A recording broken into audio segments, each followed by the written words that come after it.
संभाजी ब्रिगेडचे प्रदेशाध्यक्ष प्रवीण गायकवाड यांच्या हल्लेखोरांवर 307 कलमांतर्गत कारवाई करण्यात यावी अशा मागणीचे निवेदन सकल मराठा समाज आणि मराठा क्रांती मोर्चाच्या वतीने पोलीस अधीक्षकांना देण्यात आले।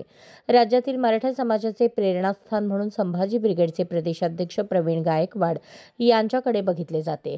काल त्यांच्यावर अक्कलकोट येथे शाईफेक करून मारहाण करण्यात आल्याची घटना घडली होती। सुनियोजित कट होता। मराठा समाजाचं सुशिक्षित आणि मराठा समाजाचं वैचारिक प्रबोधन करणारं नेतृत्व प्रवीण दादा गायकवाडांवर जो काल हल्ला झाला तो अतिशय दुर्दैवी आहे। आणि काल पोलीस खात्याची जी भूमिका होती ही कायद्याला धरून नव्हती, ही गुन्हेगारांना पोचणारी होती। ज्या पद्धतीनं चंद्रकांत दादा पाटलांवर हल्ला झाला, त्यांच्यावर काळी शाई फेकली, त्यावेळेस त्या आरोपीला 307 लावला। आणि काल जो सराईत गुन्हेगार आहे दीपक काटे नावाचा इंदापूरहून आला म्हणून तो आमच्या जिल्ह्यातून ज्या पद्धतीने आमच्या नेत्यावर हल्ला करतो ते अतिशय दुर्दैवी गोष्ट आहे।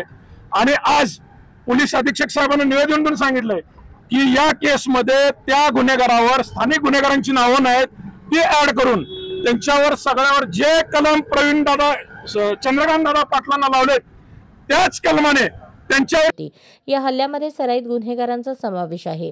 हा हल्ला पूर्वनियोजित कट होता, त्यामुळे या गुन्हेगारांवर 307 सारखा गंभीर गुन्हा दाखल करावा।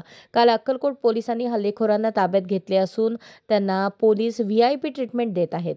आरोपींना पोलीस स्टेशनमध्ये पिण्यासाठी दूध दिले जात असल्याचा आरोप मराठा समाजाच्या वतीने करण्यात येत आहे।